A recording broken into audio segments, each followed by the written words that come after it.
Hypocrisy और irony को समझने की कोशिश कीजिए। वही इलाका, दुनिया का वही क्षेत्र जिसने दुनिया को मैग्ना कार्टा दिया, जो आगे चलकर फंडामेंटल राइट्स चार्टर का आधार बनता है, आज वहीं की पार्लियामेंट में नारे लगते हैं, सेंड देम बैक। भाषा का ये नन्हा सा शब्द कितना भारी है, क्योंकि जिस पल आप किसी इंसान को सिर्फ देम, अदर बना देते हैं, उसी पल आप उसका चेहरा छीन लेते हैं, नाम छीन लेते हैं, उसकी कहानी छीन लेते हैं। वो कोई माँ नहीं बचती, वो बच्चा नहीं रहता, वो कोई इंसान नहीं रह जाता, वो ऐसा इंसान नहीं बचता जो युद्ध से बचकर भाग रहा है, ऐसा इंसान नहीं बचता जो केवल रोजी रोटी के लिए निकला, ऐसा इंसान नहीं बचता जो कि हिंसा से भाग रहा है।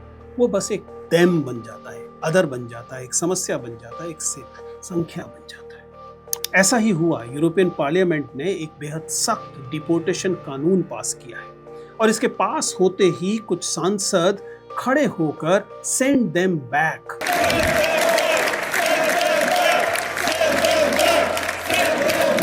दूसरी तरफ से जवाब आता है शेम ऑन यू। एक सांसद अबीर उल सहलानी जो है, इस वोटिंग के बाद कहती है कि इस सदन में, इस हाउस में उन्होंने इससे ज्यादा असुरक्षित कभी महसूस नहीं किया, और उन्होंने कहा कि ये डिस्ग्रेस है। ये वो है यूरोपियन यूनियन है जो आपस में कहती है कि आप ये बॉर्डरलेस एरिया है, आप एक जगह से दूसरी जगह जा सकते हैं, लेकिन अगर बाहर से माइग्रेंट आते हैं या असाइलम मांगते हैं तो उनके खिलाफ ये लगातार सख्त होता जा रहा है।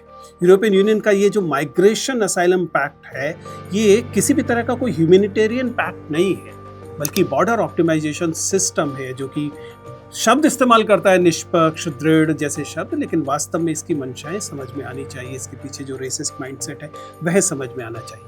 अगर नहीं समझ में आ रहा तो समझिए कि अकेले इस साल 635 लोगों ने अटलांटिक क्रॉस करते हुए अपनी जान गंवाई। अभी बीते हफ्ते जो है वो Pope Leo coast of Grand Canaria में खड़े होकर कहते हैं कि ह्यूमन डिग्निटी का कोई पासपोर्ट नहीं था। ध्यान रखिएगा, ये यूरोप वह यूरोप नहीं है जो मानवता के साथ खड़ा